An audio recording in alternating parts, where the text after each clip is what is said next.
Մտքերդ քեզ տանջում են, դու պայքարում ես, բայց դրանք նորից վերադառնում են, ժամանակն է ազատվել դրանցից։ Հիսուս ասում է.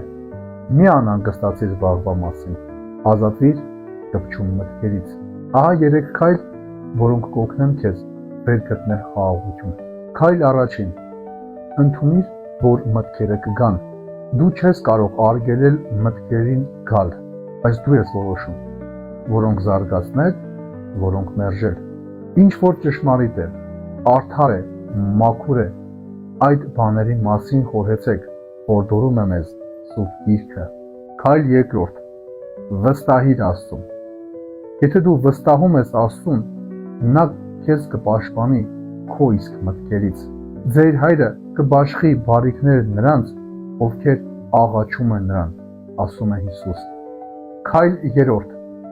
դու ես մտքերիդ կառավարիչը։ Մտքերդ չպետք է կառավարեն քեզ, այլ դու մտքերդ պետք է կառավարես։ Առաքյալն ասում է.